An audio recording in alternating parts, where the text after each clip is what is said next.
આ સરા જાહેર કહેવાય છે કે ભાઈ એક તરફા પ્રેમના કારણે તું મારી નહીં તો કોઈ નહીં. આ તારા બાપનું રાજ છે, આ કચ્છ છે.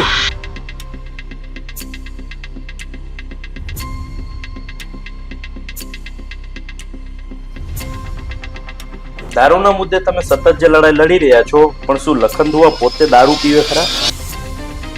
લખનદુઆને ક્યારે જાનથી મારવાનો પ્રયાસ કે જાનથી મારવાની ધમકી કરી? લખનભાઈ, તમારું બહુ ચર્ચિત નામ લખનભાઈ છે, પણ એનાથી પહેલા તમારું નામ શું છે તે લોકોને જણાવો. લખનદુઆ એ પબ્લિક ડોમેનમાં નામ છે, સરકારી ડોમેનમાં નામ.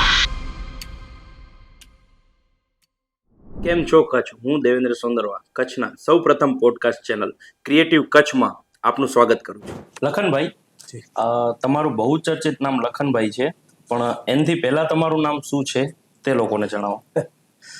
લખનદુઆ એ પબ્લિક ડોમેનમાં નામ છે, સરકારી ડોમેનમાં નામ છે કલ્પેશ નાથાભાઈ મહેશ્વરી. સરકારી નામ જે છઠ્ઠીનું કહેવાય તો એ કલ્પેશ મહેશ્વરી છે. અને હું જ્યાં સુધી ભણ્યો છું ત્યાં સુધી જે મારી સાથે લોકો ભણતા છોકરાઓ એ બધા આજની તારીખમાં મને કલ્પેશ મહેશ્વરી તરીકે જ ઓળખે છે. અને લખનદુઆ જે એક ખ્યાલ હતો પિક્ચર આવેલી છે રામલખન, હા, એ રામલખન ફિલ્મમાં એક કેરેક્ટર કહે છે કે મેરા ભાઈ લખન આયેગા લખન આયેગા. તો જે મારાથી મોટા બાપાના દીકરા છે એ લોકોએ મારું નામ તે સમયે લખન રાખી દીધું. એટલે ટૂંકમાં પબ્લિકને એક મેસેજ એવી રીતે ગયો કે ભાઈ લખનદુઆ તરીકે જે સરનેમ છે મારી દુઆ બેટા સરનેમ, તો એ લખનદુઆ તરીકે મેં પણ એમને કાયમી રાખ્યું છે કે લખનદુઆ. બરાબર. તો આ કલ્પેશ મહેશ્વરી થી લખનદુઆ સુધીનો સફર કેવી રીતે ચાલુ કર્યો તમે?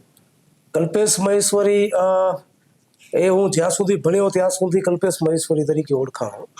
અને એક સોશિયલ વર્કર તરીકે નાનપણથી જ એક જુનૂન હતું કે ભાઈ જે આમ લોકો કામ નથી કરી શકતા એ કામ આપણે કરવાનું છે. એનામાં ધીરે ધીરે અધ્યયન કર્યું, કાયદો વાંચ્યો, સંવિધાન જે ભારતનું છે એ વાંચ્યું. એ પછી મહાપુરુષોની જે વિચારધારા છે બુદ્ધાથી માંડીને અત્યાર સુધી એ તમામ મહાપુરુષોની વિચારધારાને સમજ્યા અને એની જે લેક્ચર્સ હોય એ બધું વાંચ્યું. ઘણું બધું અધ્યયન કર્યા પછી એવું ખ્યાલ આવ્યો કે નહીં, ઇન્સાનિયત માટે, લોકોના જનહિત માટે કંઈક કરવું જોઈએ. તો એના માટે અલગ અલગ સંગઠનો સાથે હું જોડાયેલો હતો અને એનામાંથી પણ ઘણું બધું શીખવા મળ્યું. અલગ અલગ સમાજના લોકો સાથે પણ હું કામ કરતો આવ્યો છું, એનામાંથી પણ ઘણું બધું શીખવાનું મળ્યું. અને આજની તારીખમાં જે જગ્યા ઉપર હું છું તો સૌથી મોટો શ્રેય તો મહાપુરુષોની જે વિચારધારા છે એમને જ આપીશ.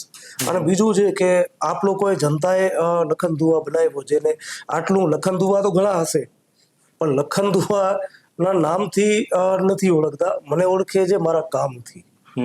અને સ્વાભાવિક છે કે કોઈ પણ માણસ જ્યારે કામ કરતો હોય યા તો ખરાબ રીતે અથવા સારી રીતે, બેમાંથી પોઝિટિવ અને નેગેટિવ બેમાંથી એક રીતે ઓળખતા હોય તો કચ્છની જે જનતા છે, કચ્છથી બહારથી ઘણા બધા લોકોના ફોન મેસેજ ઘણી વખત આવતા હોય છે, બહારે જાઉં તો પણ ત્યાં આગળ મળતા હોય છે, તો એ લોકો પણ કામથી જ ઓળખે છે. તો આ લખનદુઆ કલ્પેશ મહેશ્વરીમાંથી લખનદુઆ એના કામથી બન્યો છે. બરાબર. તમારા પરિવારમાં કોણ કોણ છે? મારા પરિવારમાં હું એક જ દીકરો છું, ભાઈ છું, અને મારા બેન છે મારાથી મોટા છે, મારી વાઈફ છે, 4 દીકરીઓ છે, ફાધર છે, મધર છે. આ મારું એક નાનકડો 8 જણાનું પરિવાર છે. તો પરિવાર ચલાવવા માટે તમને આર્થિક રીતે તંગી પણ આવતી હશે, કેમ કે તમે સતત જ લોકહિતમાં કાર્યમાં વ્યસ્ત રહેતા હો છો. આનામાં ચોક્કસ સ્ટાર્ટિંગમાં જ્યારે વન સાઈડ કહીએ જાહેર જીવનમાં જ્યારથી હું આવ્યો ત્યારે મારા પોતાની 2 કપડાની શોપ હતી, રેડીમેડ ગાર્મેન્ટની દુકાનો ચલાવતો અને એનામાંથી સારી એવી ઇન્કમ હતી. પણ માણસને કહેવાય ને કે એક ઇન્સાન તરીકે કોઈ વ્યક્તિ જન્મ્યો છે તો એક ઉદ્દેશ્ય હોય. બિલકુલ. કોઈ પણ માણસનો એક ઉદ્દેશ્ય લઈને આવ્યો હતો. મને એ હું શોધતો હતો. મેં કીધું ને પહેલા કે ભાઈ ઘણી બધી વિચારધારાઓ અને લોકો સાથે મળ્યા, મહાપુરુષોને વાંચ્યા, એક ઉદ્દેશ્ય મળી ગયો કે ભાઈ નહીં, મારા જીવનનો ઉદ્દેશ્ય છે કે આમ જે જનતા છે, ગરીબ લોકો છે, જે એવા લોકો છે જે ખરેખર કામ નથી કરી શકતા કે એમની પાસે એ વસ્તુ નથી અને કુદરતે મને આપી છે, તો ના ચોક્કસ હું આ કામમાં જાઉં અને ત્યારથી મેં મારા પોતાના કામ ધંધા છોડ્યા, છેલ્લા 7-1 વર્ષ થઈ ગયા છે. અને એની વચમાં મને આર્થિક રીતે ઘણી બધી તકલીફો આવી છે. ઘણી વખત એવું થયું છે, આ હું કોઈ સ્પીચમાં નથી બોલ્યો ને ક્યાંક ને મારા જીવનના અનુભવો મેં કોઈ દિવસ નથી કીધા, પણ એવા 4-4, 5-5 દિવસ ગયા છે કે ખાલી ચાવલ ખાઈ અને હું ને મારી દીકરીઓ અમે સૂઈ ગયા છીએ. એવા દિવસો પણ ગયા છે. પણ આજે ચોક્કસ આપ સૌનો સપોર્ટ છે, મોટું એક સંગઠન છે, એનામાંથી ડોનેશન આવે છે. અને બીજી ખાસ વાત કહું કે આજે પણ તકલીફ પડે, એવું નથી કે આર્થિક રીતે તકલીફ નથી પડતી, આજની તારીખમાં પણ પડે છે, પણ હવે એટલી તકલીફ નથી પડતી કે જે આજથી 3-4 વર્ષ પહેલા તકલીફો પડતી. કે ભાઈ નહીં, એક જ વસ્તુ જે ઘરે હોય એ જ બનાવીને ખાઈ લેવાનું, એ સિવાય નવું લેવા માટે પૈસા નહોતા. પણ આજે સંગઠન છે, સાથે સમર્થકો છે, એવા ઘણા લોકો સાથે જોડાયેલા છે જે ક્યારે પણ સામે નથી આવતા, પાછળથી રહીને આર્થિક રીતે મદદ કરે છે. અને આ તમામ લોકોના કારણે આજે આ કામ કરી શકું છું, અન્યથા એક વ્યક્તિનું કામ નથી.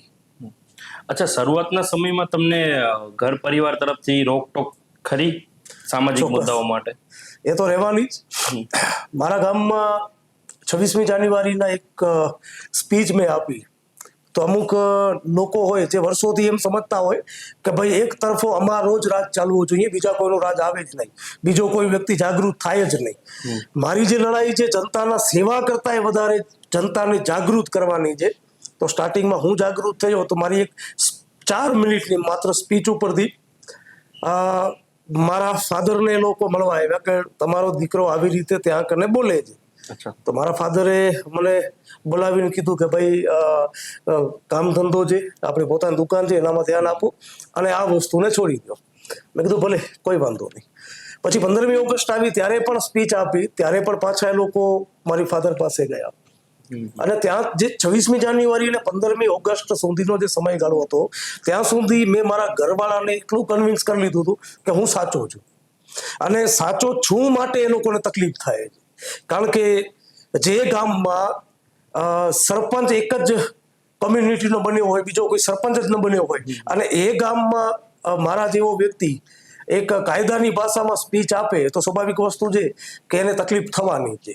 તો ત્યાં સુધી સમજાવી દીધું. અને મારા ફાધરે બીજી વખત જ્યારે એ લોકો ગયા ત્યારે મારા ફાધરે એમને કીધું કે ભાઈ હવે કામ કરો, જો લખન ખોટો હોય મારો દીકરો તો તમે ગઢસીસા પોલીસ સ્ટેશનમાં જઈ અને એના વિરોધમાં ફરિયાદ દાખલ કરો. બરોબર છે.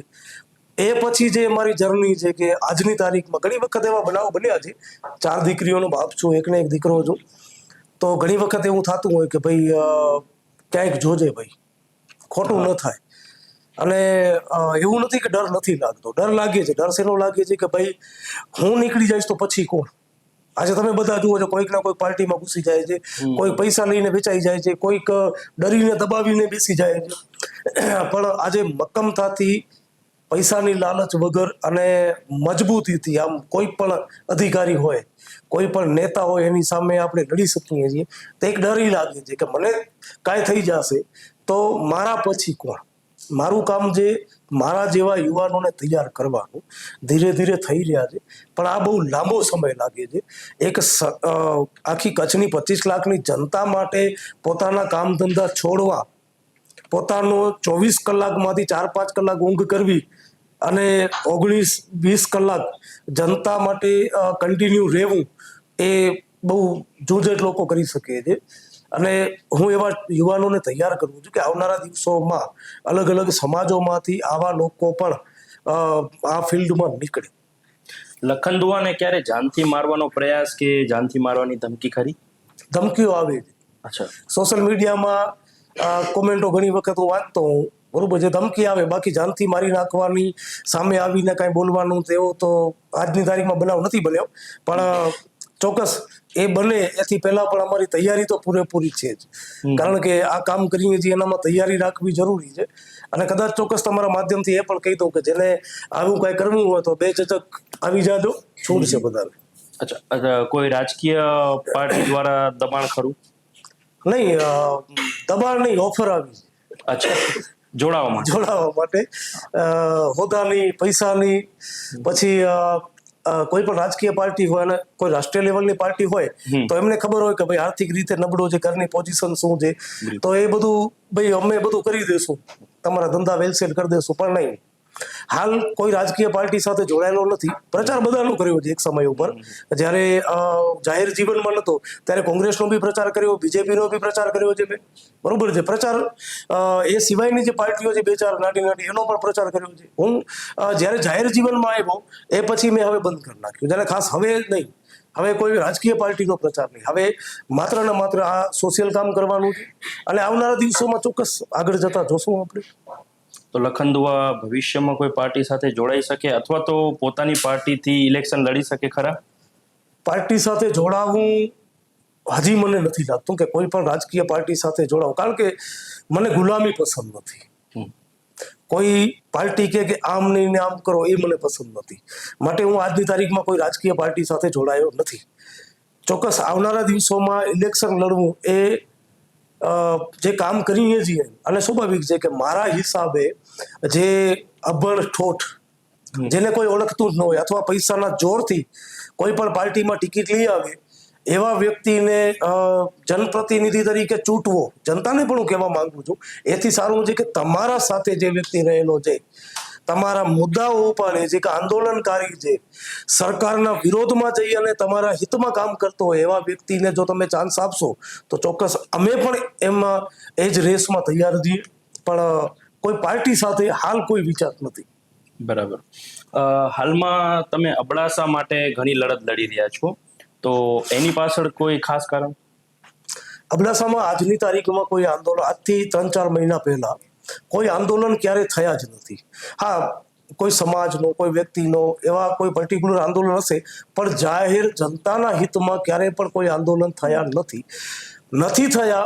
એટલા માટે ત્યાં કને સમસ્યાઓ આપે મેં સોશિયલ મીડિયા ઉપર વિડીયો નાખ્યા છે, આપ એનામાં જોઈ શકો છો કે 3-4 કિલોમીટર સુધી અંદર ગામડાઓના રોડ આજની તારીખમાં આઝાદી પછી બન્યા જ નથી. બિલકુલ. અને જ્યાં કને અદાણી જાય છે, જ્યાં કને સુજલોનનો રસ્તો જાય છે, જ્યાં કને આર્ચર કંપનીનો રસ્તો જાય છે, ત્યાં કને ફર્સ્ટ ક્લાસ હાઈવે છે. અદાણી માટે તો હમણાં ટ્રેન ચાલુ થઈ ગઈ છે, પણ જનતાના હિત માટે રોડ રસ્તા નથી, ત્યાં શિક્ષણની વ્યવસ્થા નથી. આજે નલિયામાં સરકારી હોસ્પિટલમાં એક પણ ડોક્ટર નથી. તો આ તમામ મુદ્દાઓ છેલ્લા 12 મહિનાથી લોકોના ફોન આવતા, ત્યાં કને રૂબરૂ જઈને મેં હોસ્પિટલની વિઝિટ કરી અને મને લાગ્યું કે નહીં, બીજા બધા તાલુકાઓમાં આંદોલન કર્યા છે, પણ અબડાસા એક એવું છે કે અબડાસાની પ્રજાએ કોઈ દિવસ આંદોલન નથી કર્યું. તો આજે છેલ્લા 3-4 મહિના થયા આપણે ત્યાં કને આંદોલન ચાલુ છે. અને હાલ જ સોમવારના 17 તારીખના ઘોરાડ અભિયાનના નામ ઉપર જે ખેડૂતોને લાઇટ નથી આપતી પીજીવીસીએલ, એ મુદ્દે પણ અમે આંદોલન કરવા જઈ રહ્યા છીએ. 17 તારીખના કલેક્ટરશ્રીને આવેદનપત્ર આપવાનું છે. એ પછી જો પીજીવીસીએલ નહીં માને તો રોડ રસ્તા બંધ થશે, ઉગ્ર આંદોલન થશે. ખેડૂતો એ દેશના અન્નદાતા છે. અગર એમ ખેડૂતોને વીજળી નહીં તો કંપનીઓને વીજળી નહીં, તે ફાઇનલ છે. અચ્છા, જીકે જનરલ હોસ્પિટલના મુદ્દે તમે ઘણી લડત લડી છે, 6-7 વર્ષ જેવી તમે લડત લડી છે, તો એમાં કેટલી તમને અડચણ આવી છે વચમાં, અને છેલ્લે શું એનો નિર્ણય આવ્યો? બહુ સમસ્યા મોટી. એક તો મેડિકલ લાઈન, નવી લાઈન, જલ્દી કોઈ ભણેલા ગણેલા વ્યક્તિ પણ હોય એને પણ મેડિકલ લાઈનનો એટલો બધો અનુભવ ન હોય. અને સ્ટાર્ટિંગમાં તો હું પોતે ગોથા ખાઈ જતો ત્યાં કને કે ટ્રીટમેન્ટ કરાવી છે, વ્યવસ્થા સુધારવી છે, પણ કેવી રીતે? હવે મેડિકલ લાઈનમાં જે પ્રિપેરેશન લખેલું હોય, જે દવાઓ હોય, એ ગમે તેવી ઇંગ્લિશ પાવરફુલ હોય એ વ્યક્તિને સમજણ પડે નહીં.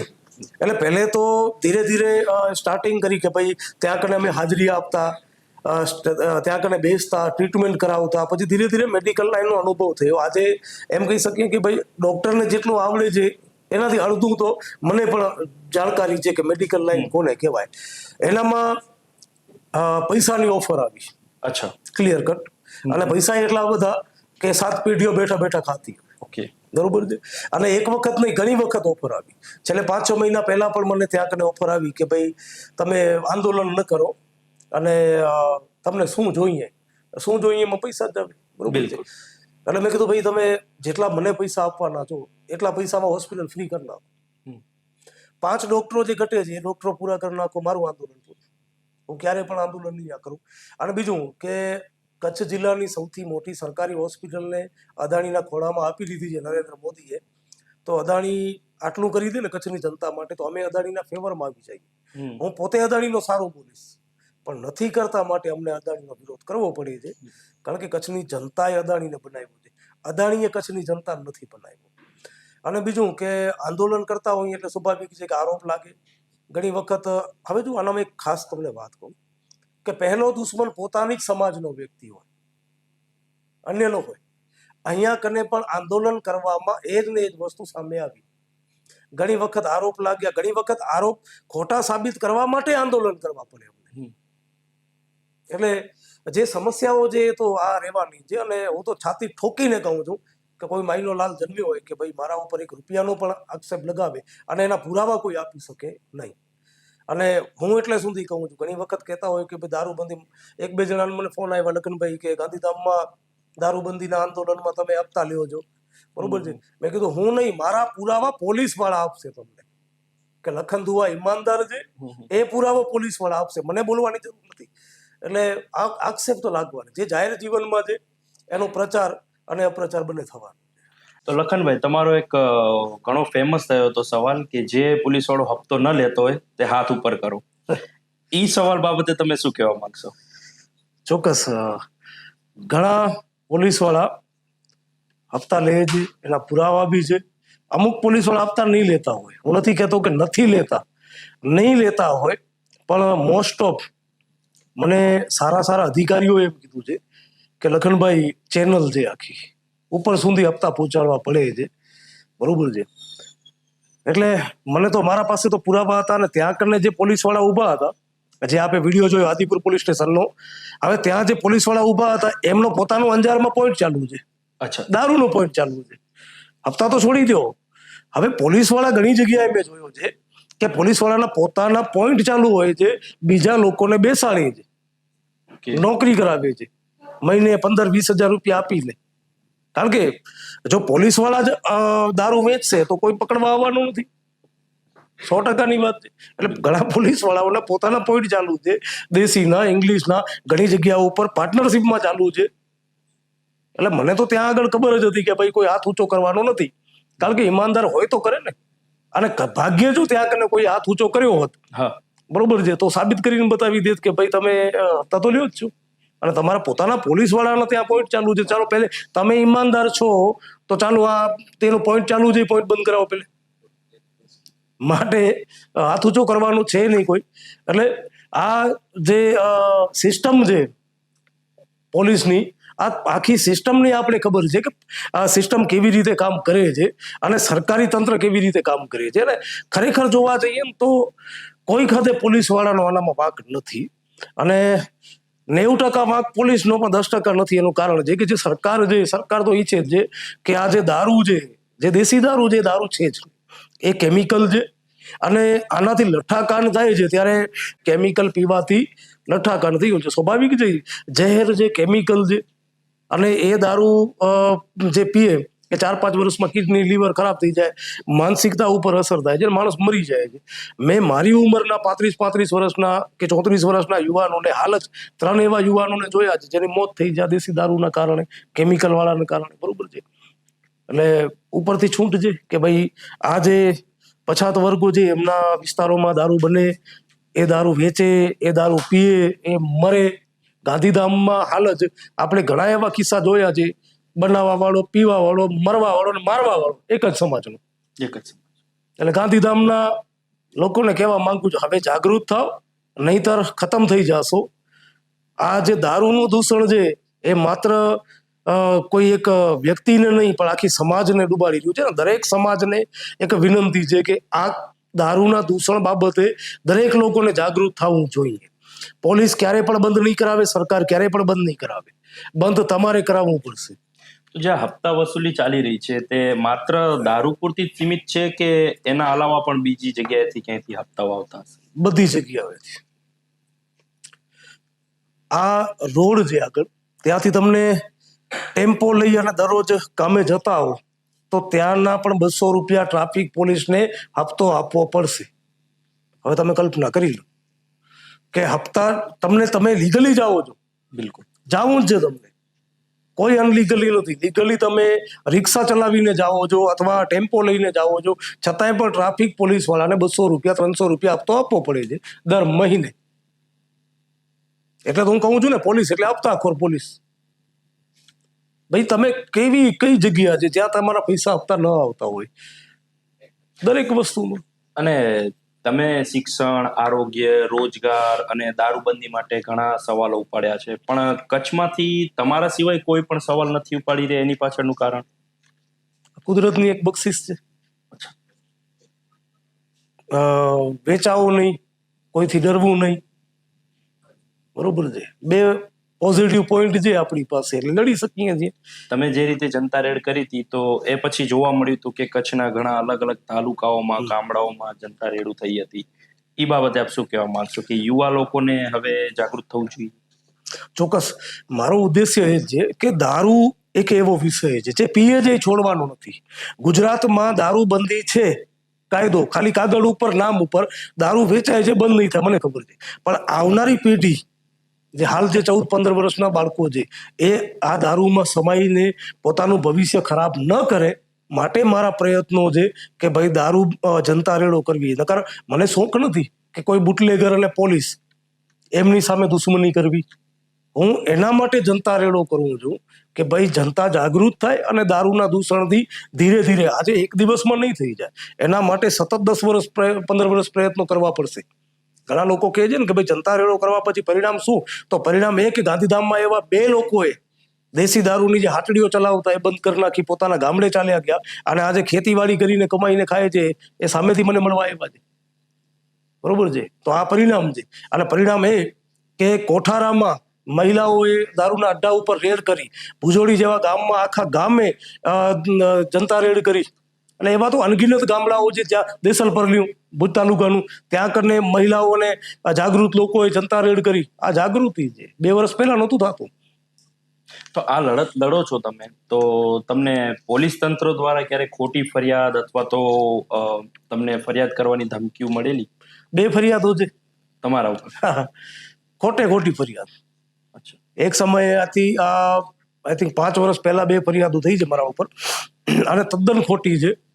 જે ફરિયાદ કરવા વાળો પીઆઈ છે એ પોતે હાલ કચ્છમાં નથી, કચ્છ બહાર બદલી છે. અને તે સમયે મેં એમને કીધું કે ભાઈ ખોટી ફરિયાદ ન કરો, સરકારના આટલા બધા પણ વફાદાર ન બનો, કારણ કે તમારું જે પગાર છે ને એ જનતાના ટેક્સમાંથી આવે છે.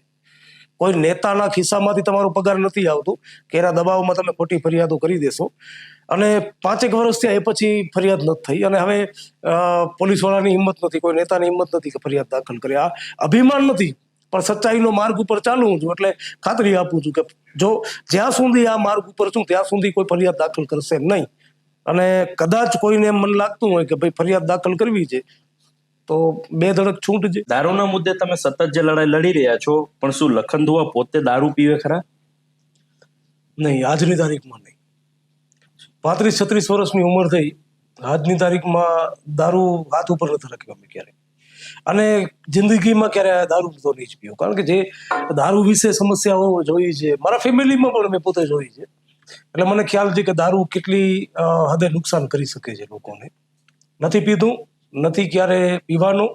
અને હું આમ જનતાને પણ, ખાસ જે યુવાનો છે એમને કહેવા માંગુ છું કે દારૂ જેવા વ્યસનમાં જો તમને તમારા કોઈ મિત્ર નાખવા માંગતા હોય, ક્યારેક તમે મીટિંગ કરો અથવા ક્યારે પણ તમે માની લો કે કોઈ જન્મદિવસ હોય કે એવી કોઈ વસ્તુ હોય જ્યાં તમે એકઠા થાઓ અને કોઈ દારૂ ગ્લાસમાં નાખી દે અને કહે કે પીઓ, તો ભાઈ ન પીતા.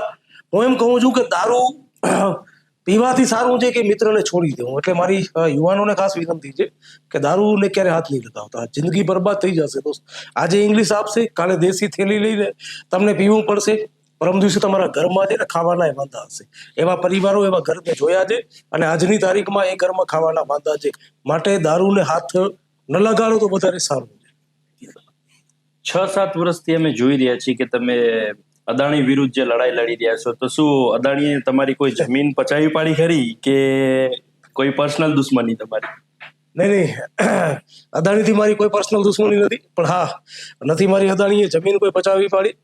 અદાણીએ કચ્છની 25 લાખની જનતાની જે 40 એકરની જમીન છે, જે ભુજની વચમાં આવેલી છે, જેના ઉપર જીકે જનરલ હોસ્પિટલ નામની હોસ્પિટલ અટલ બિહારી વાજપેયી દ્વારા એમના પ્રધાનમંત્રી ફંડમાં 100 કરોડ પૈસાથી બનાવવામાં આવેલી એ જમીન અદાણી પચાવી નાખી છે. માટે અદાણીના વિરોધમાં હું છું. બીજું કે મુન્દ્રા પોર્ટ જે મફતના ભાવમાં ઈ વિસ્તારમાં અદાણીને જમીન આપી દેવામાં આવી, ત્યાંથી ડ્રગ્સ જેવી વસ્તુ, અનલીગલી ઘણી બધી વસ્તુ ત્યાંથી મળે છે. પછી હાલ રણ જે આપણું ત્યાં કને સોલર ચાલુ છે અદાણીનું, તો ત્યાં કને પણ લાખો એકર જમીન અદાણી પચાવવા માટે તૈયાર બેઠી છે, પચાવી રહી છે. પછી આપણે જખાઉ જે બંદર છે ત્યાં આગળ પણ એના ઘણા બધા પ્રોજેક્ટ ચાલે છે, નલિયા અબડાસા વિસ્તારમાં. તો એ જમીન જે દરિયો છે એ પચાવવાનું પણ અદાણીએ કામ કર્યું છે. માટે અદાણીના વિરોધમાં છું. મારો વ્યક્તિગત નુકસાન અદાણીએ કોઈ પણ કાંઈ કર્યું નથી. હું કચ્છની જે પબ્લિક છે, કચ્છની જે જનતા છે એના હિત માટે અદાણીના વિરોધમાં છું. અને ખાસ મારો અદાણીનો વિરોધ છે, જીકે જનરલ હોસ્પિટલમાં ડોક્ટરો નથી, એના કારણે લોકોને અમદાવાદ રાજકોટના ધક્કા પડે છે. જીકે જનરલ હોસ્પિટલમાં પૈસાની લૂંટ ચાલે છે. માટે હું અદાણીના વિરોધમાં છું. આ હોસ્પિટલને ફ્રી થવી જોઈએ. જ્યાં સુધી ડોક્ટર નહીં આવે, હોસ્પિટલ ફ્રી નહીં થાય, અથવા અદાણી આ હોસ્પિટલ ખાલી કરીને નહીં ભાગી જાય, ત્યાં સુધી હું અદાણીના વિરોધમાં રહેવાનો છું. અને આવનારા દિવસોમાં તો જમીનોના, આ કંપનીઓના ઘણા બધા મુદ્દાઓ ઉપાડશું ને અદાણીના વિરોધમાં જ રહેશું. જ્યાં સુધી કચ્છની જનતાના હિતમાં અદાણી કામ નહીં કરે ત્યાં સુધી અદાણીના વિરોધમાં છીએ. બરાબર. આદિપુર સ્થિત રામબાગ હોસ્પિટલમાં પણ આવ્યા હતા, તો એમાં પછી શું પરિણામ આવ્યું? રામબાગ હોસ્પિટલમાં 2 વખત આંદોલન કર્યું ને આપ પણ સાથે હતા ત્યારે જોયા હશે. ત્યાં કને સારી એવી સંખ્યામાં લોકો આવ્યા હતા. રામબાગ હોસ્પિટલ જે છે એ ડાયરેક્ટ રાજકોટ આરોગ્ય વિભાગને લાગુ પડે છે, કચ્છ આરોગ્ય વિભાગને લાગુ નથી પડતી. અને તે જ સમયે મેં રાજકોટમાં જે એ લોકોના હેડ બેસે છે એમની જોડે વાત કરેલી, પણ કોઈ ધ્યાન આપવા તૈયાર નથી. હવે તમે માની લ્યો કે સાંસદ જે ધારાસભ્યો છે, ખરેખર એમનું કામ છે. હું ત્યાં કને પણ બોલ્યો છું, અમને રોડ નથી જોતા, અમને શિક્ષણ જોઈએ છે. અમને કબ્રસ્તાનની, સ્મશાનની કમ્પાઉન્ડ વોલ નથી જોતી, અમને આરોગ્ય જોઈએ છે. એ નથી આપતા. આ નાલાયકો જે છે નેતાઓ, એ શું કરે છે, તમે જે સમાજમાંથી એના વિશેષ ગ્રાન્ટ આપી દે, રોડ બનાવી નાખો. એ ગ્રાન્ટ આપી દે તમને, તમારું કબ્રસ્તાન હોય, સ્મશાન હોય, એના ઉપર કમ્પાઉન્ડ વોલની ગ્રાન્ટ આપી દે. પછી એ સિવાયની ઘણી બધી ગ્રાન્ટો આપતા હોય, પણ ખરેખર જે કામ છે, શિક્ષણ આપો, આરોગ્ય આપો, એ ક્યારે પણ આપતા નથી. ભારતના બંધારણની કલમ 21માં રાઇટ ટુ હેલ્થ અને રાઇટ ટુ એજ્યુકેશનનો મૌલિક અધિકાર છે. છતાંય પણ એના ઉપર નેતાઓએ ભારતનું બંધારણ વાંચ્યું જ નહીં હોય ક્યારે પણ. બરોબર છે, જો એને ખબર હોય. આ તો શું છે કે ક્યાંક ને ક્યાંક એમને વફાદાર જોતા હોય અને એ વફાદાર મળી જતા હોય. અમારા જેવા આવે તો ખબર પડે કે ભાઈ કામ કોને કહેવાય.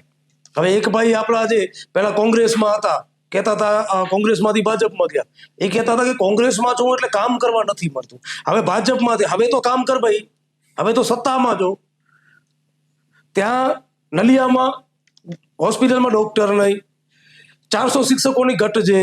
તમામ ગામડાઓના રોડ ખરાબ પડ્યા છે. ઘણા એવા ગામડાઓના રોડ બાકી છે જ્યાં આઝાદી પછી રોડ નથી બન્યા. લાકડિયા ગામ જોઈ લો, પછી લૈયરી ગામ જોઈ લો, એડા ગામ જોઈ લો. કેટલા આપું તમને? તમે કોંગ્રેસમાં હતા તોય કામ નહીં, બીજેપીમાં હતા તોય કામ નહીં. ભાઈ હવે શું કરવાનું? કાં પછી પદ છોડી દો. જો કામ ન થતું હોય તો પદ ઉપર રહેવાનો કોઈ મતલબ નથી. માટે હું જનતાને પણ કહીશ કે ભાઈ એવા વ્યક્તિને તમે લાવો જે આંદોલનકારીઓ તમારા પ્રશ્નોને વર્ષોથી ઉપાડતો હોય. એવાને નહીં કે અમારો અસાંજી જાત જોવાય, અસાંજે ધર્મ જોવાય. નહીં, કામની રાજનીતિ હોવી જોઈએ. શિક્ષણ, આરોગ્ય, રોજગારી, દારૂબંધી અને અન્ય સમસ્યાઓ જે છે, આપણી રોજીરોટીની સમસ્યા છે, રોડ, રસ્તા, પાણીની, એના ઉપર રાજનીતિ હોવી જોઈએ. ધર્મ જાતિથી પરે હટી અને હવે આગળ નીકળવું પડશે આપણને. તમારા ઘણા આંદોલન મેં જોયા છે જેની અંદર તમે ક્યારે પણ તમારું જે કાસ્ટ છે એના બેઝ ઉપર તમે લડત નથી લડતા હોતા. અને ઘણા એવા પોલિટિશિયનો છે, ઘણા એવા આગેવાન છે કે જે પોતાને દલિત કહીને આગળ લડાઈ લડી રહ્યા હોય છે. તો શું એક કારણ એ પણ છે કે જેના કારણે તમને દરેક સમાજનો સપોર્ટ મળી રહેતો હોય છે? ચોક્કસ. દલિત જે શબ્દ છે એ એક હું જ્યાં સુધી માનું છું ત્યાં સુધી એ પોલિટિકલ શબ્દ છે. ડોક્ટર બાબા સાહેબ આંબેડકરે ક્યારે પણ દલિત શબ્દનો ઉપયોગ કર્યો નથી. માટે જે દલિત શબ્દ છે એ પોલિટિકલ શબ્દ છે અને દલિતથી જ રાજનીતિ થાય છે. આપણે રાજનીતિ નથી કરવાની. આપણે રાજનીતિ કરશું તો પણ રાજનીતિ પબ્લિક માટે કરશું, વ્યક્તિગત નહીં. દલિત શબ્દથી હું એક સમાજ પૂરતો સીમિત રહી જાઉં છું. મને એ નથી કરવું. મારા મુદ્દાઓ છે શિક્ષણ, આરોગ્ય, રોજગારી, દારૂબંધી, રોડ રસ્તા, ગટર પાણી જેવી મુખ્ય ધારાની જે સમસ્યાઓ છે એ દરેક વ્યક્તિની છે. કોઈ મારી પર્ટિક્યુલર એક સમાજની તો છે નહીં. અને એ મુદ્દા આટલા વર્ષોથી આપણે ઉપાડતા આવ્યા છીએ, માટે દરેક સમાજના લોકોનો સપોર્ટ રહ્યો છે. હવે દલિતનું નામ લઈશ તો સ્વાભાવિક છે કે ભાઈ દલિત પૂરતો સીમિત રહી જઈશ, અને દલિતનું નામ લઈશ એટલે ક્યાંક ને ક્યાંક જે મીડિયા જે પ્રોપોગન્ડા ચલાવી નાખશે કે આ રાજનીતિ કરે છે. રાજનીતિ નથી કરવી, અને દરેક સમાજના લોકોનું ઓલરેડી કામ કરીએ જ છીએ, તો પછી હવે દલિતના ઝંડા લઈને શું કામ? હું જે સમાજમાં જન્મ્યો છું, મૈસૂરી મેઘવાળ સમાજમાં જન્મ્યો છું, એ સમાજનો છું જ. તો એના ઉપર હું એના ઝંડા ઉપાડીને નીકળી પડું, બરોબર છે? તો એ વસ્તુ યોગ્ય નથી. કારણ કે હું જે સમાજમાં જન્મ્યો છું પણ માનવ તો છું જ. માનવ જાત માટે કામ કરવાનું છે, તો આપણે એ કામ કરીએ છીએ. એના માટે દરેક સમાજના લોકો સપોર્ટ કરે છે. અને ખરેખર બહુ ખુશીની વાત છે કે ભાઈ અલગ અલગ સમાજના લોકો એક મેઘવાળના દીકરો જ્યારે આંદોલન ઉપાડે ત્યારે એમની સાથે જોડાયેલા હોય છે. આ મને પોતાને ગર્વ થાય છે કે નહીં, મારી સાથે આટલા લોકો અલગ અલગ સમાજના લોકો જોડાયેલા છે. તમારો એક આંદોલન હતો ઓસ્લો બ્રિજની નીચે જેમાં મીડિયા તરફથી હું પણ જોડાયેલો હતો. તો એ કયા મુદ્દે આંદોલન હતો અને એમાં શું પરિણામ શું આવ્યું અંતે? એ બાબા સાહેબની પ્રતિમા મુદ્દે હતું. અને હું તો કોઈ મુહૂર્તને નથી માનતો, ને સુરત મુહૂર્તને આપણે કહીએ તો નથી માનતો. હું માનું છું એમના વિચારો, ભગતસિંહના વિચારો હોય, સુભાષચંદ્ર બોઝના વિચારો, ચંદ્રશેખર આઝાદના વિચારો હોય કે ડોક્ટર બાબા સાહેબ આંબેડકરના વિચારો હોય, આ તમામ લોકોની સુરત કરતા મુહૂર્ત કરતા વધારે મહત્વનું છે એમના વિચારો. મેં પહેલા પણ કીધું કે આ તમામ મહાપુરુષોને વાંચી સમજી અને હું લખન દુવા બન્યો તો એમના લીધે, બરોબર છે? આ મારા રોલ મોડલ કહી શકો કે આઈડિયલ કહી શકો. ભગતસિંહ છે, ડોક્ટર બાબા સાહેબ આંબેડકર છે, ચંદ્રશેખર આઝાદ છે, સુભાષચંદ્ર બોઝ છે, એમનો જે સંઘર્ષ હતો અલગ અલગ તરીકા અલગ હતા, પણ અંત શું હતું કે દેશના હિતમાં, આ ભારત દેશના હિતમાં કામ કરવું કેવી રીતે થાય છે એ તરીકા ખાલી અલગ અલગ હતા બધાના. તો બાબા સાહેબ આંબેડકરની સ્ટેચ્યુનો મુદ્દો હતો જે બ્રિજ બની ગયું. અને આજે પણ હું કહું છું કે બ્રિજ બનાવ્યું જ એના માટે છે કે બાબા સાહેબના પ્રતિમાને હટાવવા માટે, બરોબર છે? પણ ઠીક છે, ચાલો બ્રિજ બની ગયો. એ પછી ઘણા બધા લોકો ઉપડ્યા, હું શાંતિ કરીને બેઠો હતો, કારણ કે મને કોઈ મુહૂર્ત અને સુરતથી પ્રોબ્લેમ નથી. બાબા સાહેબની પ્રતિમા ત્યાં કને નીકળી ગઈ છે તો ત્યાં કને રહી કે બાજુમાં રહી, એનાથી પણ મને કોઈ પ્રોબ્લેમ નહોતું. પણ 1.5 વર્ષ સુધી 4-5 મહિના થાય અને અમુક લોકો આંદોલન ઉપાડે, 4-5 મહિના થાય ને આંદોલન ઉપાડે કે ભાઈ મૂર્તિ લગાવો, મૂર્તિ લગાવો. અને મને એવું લાગ્યું કે આટલા મજબૂત લોકો આંદોલન કરે છે છતાંય પણ મૂર્તિ લાગતી નથી, તો ભાઈ ખીચડી કાંઈ બીજી રંધાઈ રહી છે. અંદર જઈને જોયું ત્યારે મને એવું લાગ્યું, અને મેસેજ વાયરલ કર્યા. આપ સૌ ત્યાં કને આવ્યા, 1500 થી 2000 લોકો ત્યાં કને જોડાણા. આપણે રોડ બંધ કર્યો, 25 દિવસ એનામાં લાગી ગયા રાજકીય પ્રેશરના કારણે. એ બધી પાછળથી મને માહિતી મળી છે. અને બાબા સાહેબ આંબેડકરના પૂતળાથી વધારે, સ્ટેચ્યુથી વધારે એમના વિચારો મહત્વના છે. એમને જે દેશને બંધારણ આપ્યું છે, કાયદાઓ આપ્યા છે, એ મહત્વનું છે. એના માટેની આપણી આ લડાઈ હતી કે ભાઈ નહીં, હવે તો એક સ્વાભિમાનની વાત છે કે ભાઈ આટલા મોટા મોટા માથાઓ જો ન કરી શકે, કારણ શું? અને ખીચડી રંધાતી હતી, સ્વાભાવિક છે ક્યાંથી થવાનું છે. માટે આપણે સાથે મળ્યા, એક જ વખત આંદોલન કર્યું, રોડ બંધ કર્યો, અને એનું પરિણામ એ આવ્યું કે ત્યાં કને બાબા સાહેબ આંબેડકરના પ્રતિમાનું કામ ચાલુ થઈ ગયું 125 કરોડ રૂપિયાના ખર્ચે, 1.25 કરોડના ખર્ચે. તો લખન દુવા બન્યા પછી તમારી કેટલી કામગીરી રહી અને કેટલી કામગીરીમાં તમને સફળતાઓ મળી? ચોક્કસ. પહેલે તો આજ Oslo circle Baba Saheb આંબેડકરનું પૂતળાવાળું, statue વાળું. બીજા જીકે જનરલ હોસ્પિટલની હું ખાસ વાત કરું, છેલ્લા 7 વર્ષથી અદાણી સામે આપણે લડી રહ્યા છીએ. એનામાં ઘણા લોકોને લાગતું હશે કે ભાઈ પરિણામ શું મળ્યું. હું તમને એક વાત કહું, આજથી 3 વર્ષ પહેલા માત્ર એક ગાયનેક વિભાગની વાત કરું, ગાયનેકમાં 1200-1300 ડિલિવરી એક વર્ષમાં થતી. આજથી 3 વર્ષ પહેલા આપણે જ્યારથી આંદોલન ચાલુ કર્યું અને જે આંદોલન મજબૂત બન્યું, લોકોનો સપોર્ટ મળ્યો, મુદ્દો એક અદાણીના ધ્યાન ઉપર ગયો, એ પછી જે સુધારો થયો, આજની તારીખમાં 4 થી 5 હજાર વાર્ષિક ડિલિવરીઓ થાય છે. એટલે આ આપણી સફળતા છે. સારી ટ્રીટમેન્ટ થતી હોય તો જ લોકો જતા હોય, ખરાબ થાય તો પ્રાઇવેટમાં બી નથી જવાના. બરોબર છે. માટે પછી ઓપીડી ની વાત કરીએ તો જે 50-60 ઓપીડી થતી, આજે 500-700 ઓપીડી થાય છે. આ સુધારો આવ્યો છે. આ તમામ કચ્છની જનતાએ જે મહેનત કરી, અને હું તો એક માત્ર નિમિત્ત બન્યો હતો, અને આજની તારીખમાં બી ચાલુ છે. એવું નથી કે ભાઈ આપણે આ મુદ્દાને છોડી, નહીં, લડત ચાલુ છે. ડોક્ટરો, હાલ 2 ડોક્ટરો પણ ત્યાં કને આવ્યા. એટલે કહેવાનો મતલબ એ થાય છે કે એ લાંબુ સંઘર્ષ છે.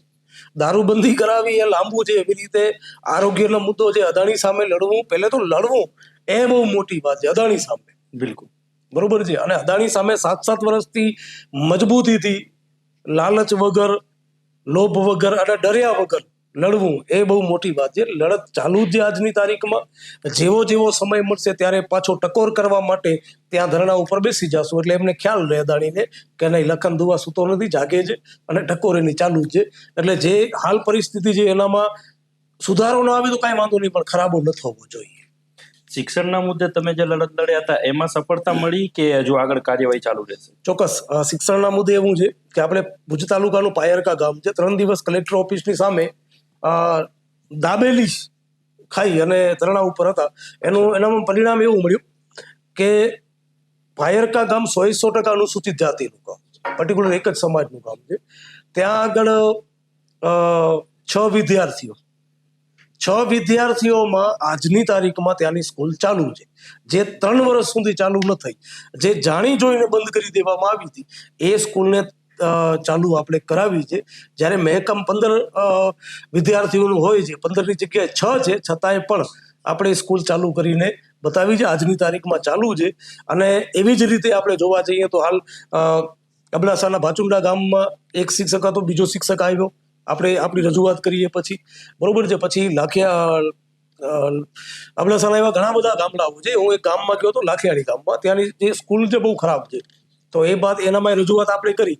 એ પછી એવું થયું કે જેટલી પણ સ્કૂલો ખરાબ છે એ તમામે તમામ સ્કૂલો તોડી અને નવી બનાવવાનો એક સરકારનો હુકમ પણ એવો આવ્યો. પછી નલિયા સરકારી હોસ્પિટલ છે એનો આપણે આંદોલન ઉપાડ્યો તો 2 મહિનામાં, 2 મહિનાની અંદર જ 6 કરોડની સરકારશ્રીએ ગ્રાન્ટ આપી કે નવી હોસ્પિટલ બનાવવા માટે. જે 48 વર્ષ જૂનું બાંધકામ કે 48 વર્ષમાં ન થયું, એ આપ કહી શકો કે લખન દુવાને તમામ અબડાસાની જનતાને સાથે રાખી અને 6 કરોડ રૂપિયાની ગ્રાન્ટ 2 મહિનામાં આપણે લઈ આવ્યા. એટલું મજબૂર કરી નાખ્યું. પછી આપણે રાપરમાં પણ સેમ પોઝિશન છે. દારૂબંધીમાં આપણે વાત કરી, દારૂબંધીમાં પણ મારું કામ હતું. એનામાં અલગ અલગ વિસ્તારોમાં જનતા લડો ચાલુ થઈ, આપણે કરીએ વાત, બરોબર છે. પછી મુન્દ્રા પોર્ટ બંધ કરવામાં આવ્યું હતું, આપણે એ કામ કર્યું હતું, બરોબર છે. જે જીકે જનરલ હોસ્પિટલને સંદર્ભે છે. એમાં ભાઈ ઘણા બધા એવા મુદ્દાઓ છે જે અમુક સામાજિક પણ હોય છે, જે જાહેરમાં આપણે નથી કહી શકતા. એ તમામે તમામ મુદ્દાઓ ઉપર સફળતા મળી છે. અને જે શિક્ષણ, દારૂબંધી, આરોગ્ય એવા મુદ્દા છે કે લાંબો સમય જોઈએ એના માટે.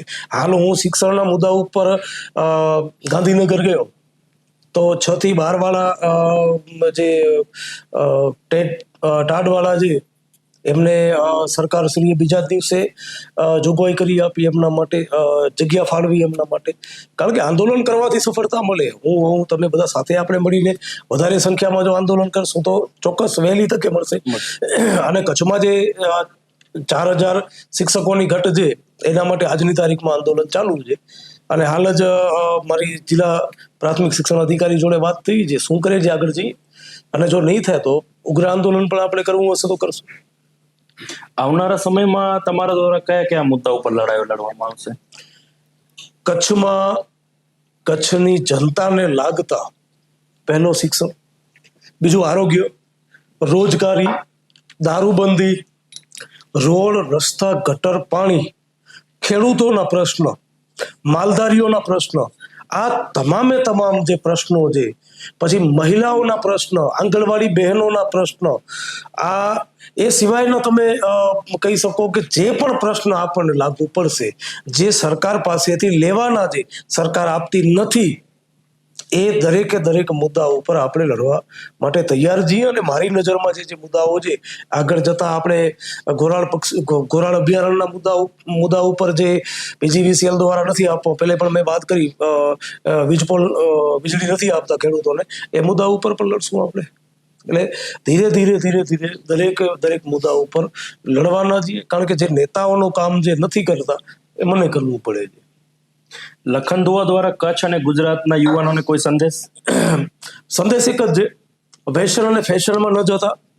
વેસન જિંદગી બરબાદ કરશે અને ફેશન પણ જિંદગી બરબાદ કરશે. માટે કચ્છ અને ગુજરાતની જનતાને એક વિનંતી છે કે તમારો જન્મ થયો છે ઉદ્દેશ્ય માટે, એ ઉદ્દેશ્ય પૂર્તિ માટે જે પણ તમને યોગ્ય લાગે એ કામ કરો.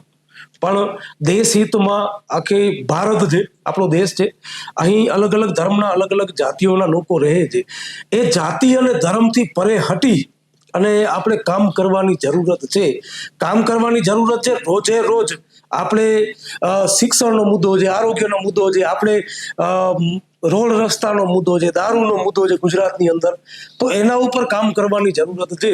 અને કે જે પાર્ટીના તમે ઝંડા લઈને જાઓ છો, હું ચેલેન્જ મારીને કહું છું તમને, એ પાર્ટીના વ્યક્તિ પાસે જ્યારે તમે કામ કઢાવવા જાશો ને, ત્યારે સરખો જવાબ નહીં આપે. અને કદાચ કામ થશે પણ તો 2 મહિના લાગી જશે. માટે કોઈ પણ રાજકીય પાર્ટીઓના ઝંડા ઉપાડવાનું બંધ કરો અને એ નેતા સામે સવાલ કરવાનું ચાલુ કરો, તો જ તમારું કામ થશે. બાકી ધર્મના નામ ઉપર ઝંડા ઉપાડશું, જાતિઓના નામ ઉપર ઝંડા ઉપાડશું, તો માત્ર ને માત્ર આપણે ઝંડા જ ઉપાડશું. આપણું ભવિષ્ય ખરાબ થશે, આપણા બાળકોનું ભવિષ્ય ખરાબ થશે, અને માતા પિતા જે એમનું ભવિષ્ય તો ઓલરેડી તમે પોતે ખરાબ કરી નાખ્યું છે ઝંડા ઉપાડવામાં.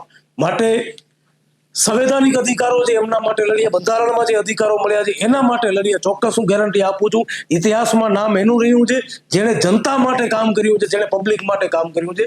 જેણે ઝંડા ઉપાડ્યા છે એમનું ઇતિહાસમાં ક્યાં નામ નથી. માટે ગુજરાતની, કચ્છની જનતાને અને કચ્છના ખાસ કરીને યુવાનોને વિનંતી છે કે આ મુદ્દા ઉપર આવો, ઝંડા ઉપાડવાનું બંધ કરી દો. લખનભાઈ, તમે પોતે અત્યારે 4 દીકરીના પિતા તરીકે છો, અને હાલમાં કચ્છની અંદર પણ મહિલાઓ સાથે ઘણી ક્રૂરતાનો કિસ્સો આવી રહ્યો છે, તો એ અંગે તમે શું કહેવા માંગશો સ્ત્રી સલામતી માટે? કચ્છમાં આપણે જોયું 6 મહિનાની અંદર માંડવી તાલુકાનું ગોધરા ગામમાં એક દીકરીની હત્યા થઈ. 2-4 દિવસ પહેલા જ અંજાર તાલુકાના મેઘપર ગામમાં એક દીકરીની હત્યા થઈ. આ સરા જાહેર કહેવાય છે કે ભાઈ એક તરફા પ્રેમના કારણે તું મને નહીં મળ, તું મારી નહીં તો કોઈ નહીં. આ તારા બાપનું રાજ છે, આ કચ્છ છે. અને કચ્છમાં પોલીસની લો એન્ડ ઓર્ડરના ધજાગરા ઉડી રહ્યા છે. 6 મહિના નથી થયા, માંડવી તાલુકાના ગોધરામાં આવો નવો પ્રકરણ બન્યો, અને 6 મહિનાની અંદર મેઘપર ગામમાં, અંજાર તાલુકામાં એક આવો નવો બનાવ બીજો બને છે.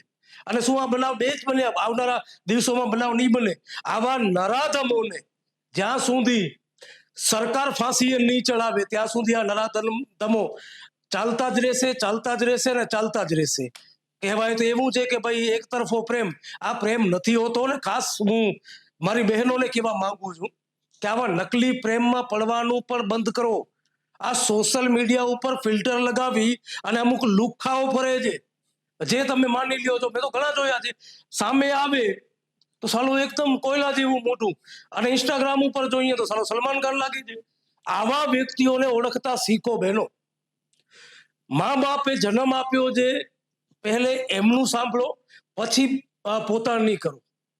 કારણ કે મેં તો ઘણા એવા કિસ્સા જોયા છે, લવ મેરેજમાં પછી જતા પણ હું લવ મેરેજના વિરોધમાં નથી.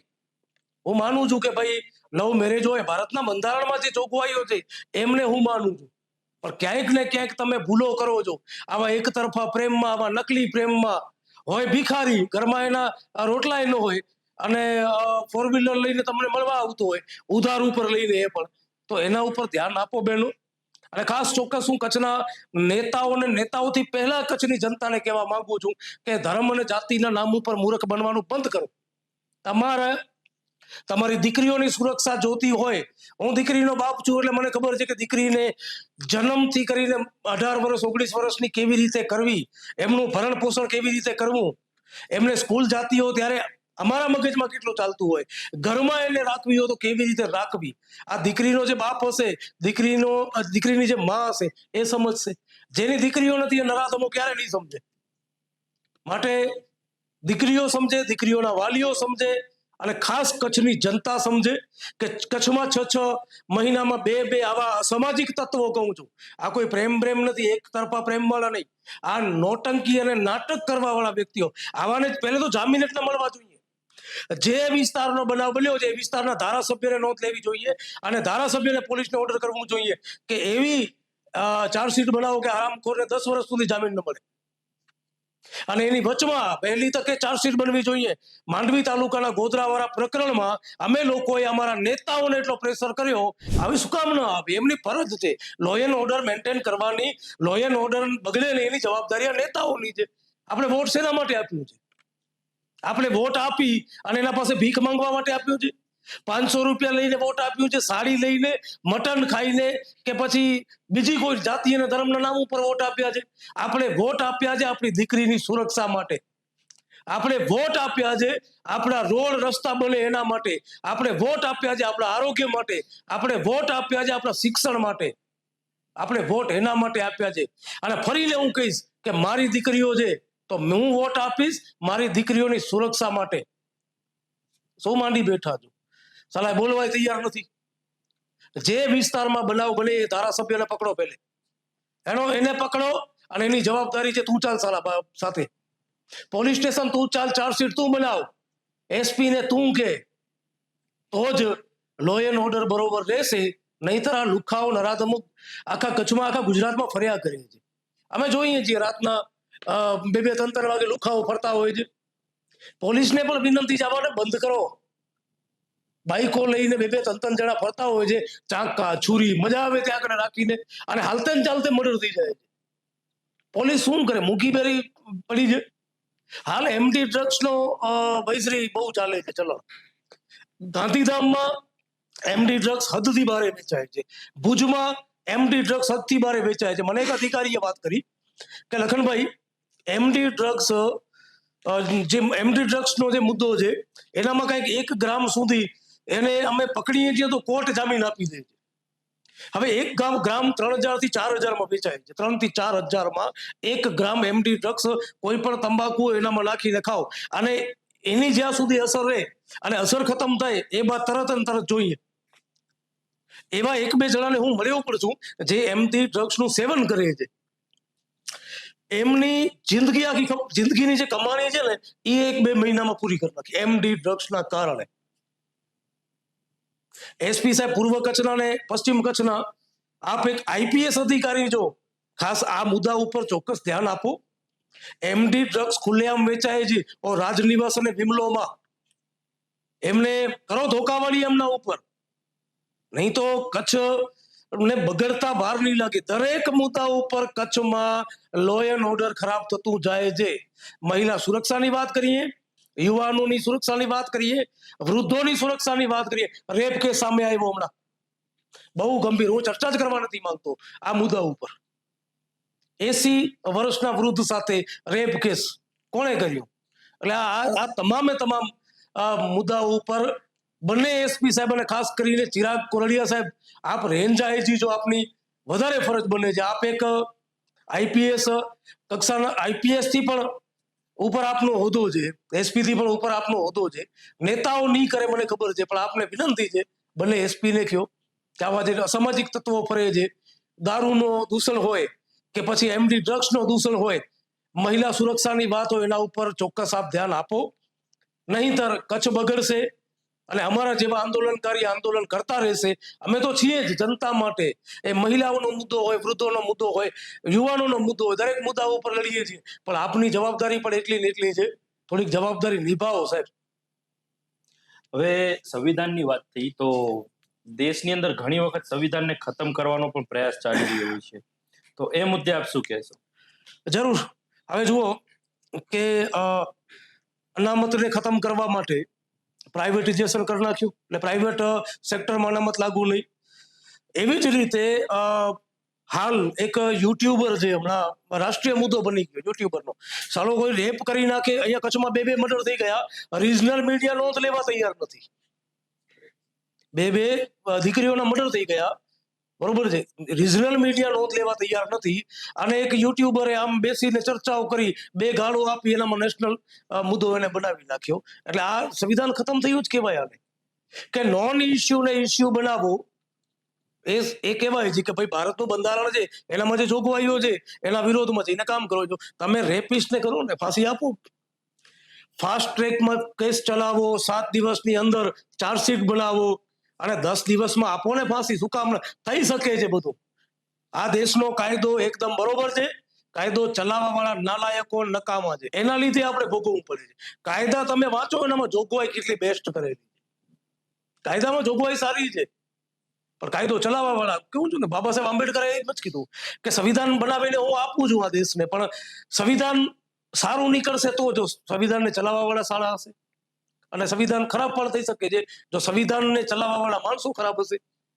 અને આ નથી ઈચ્છતા કે ભાઈ પછાતો, વંચિતો, ગરીબ લોકો આ દેશમાં એના દેશના હુકમરાન બને. આ નથી ઈચ્છતા કે ગરીબોના છોકરાઓ ભણે, આગળ નીકળે, એમને સારું આરોગ્ય મળે, એમને સારું શિક્ષણ મળે. ભારતના બંધારણની કલમ 21માં રાઇટ ટુ એજ્યુકેશન અને રાઇટ ટુ હેલ્થનો મૌલિક અધિકાર છે. હવે તમને કહું, કચ્છ ડિસ્ટ્રિક્ટ જે ભારતના બંધારણની કલમ 371A માં કચ્છને વિશેષ દરજ્જો આપવામાં આવ્યો છે.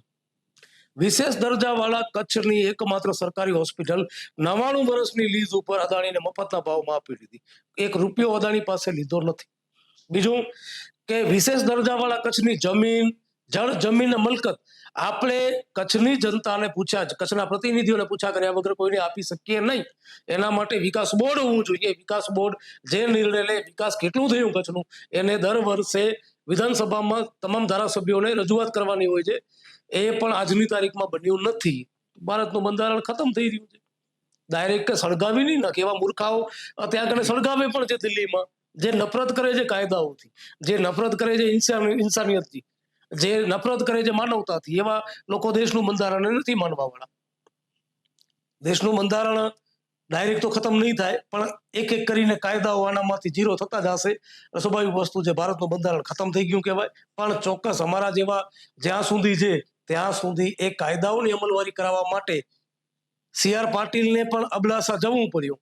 તો ટૂંક સમયમાં નરેન્દ્ર મોદી અબડાસામાં આવે તો કોઈ મોટી વાત નથી, બરોબર છે. એટલું મજબૂર કરી નાખીએ છીએ. માટે કચ્છની જનતાનો, ગુજરાતની જનતાનો સપોર્ટ રહેશે તો આથી વિશેષ કરીને બતાવશું.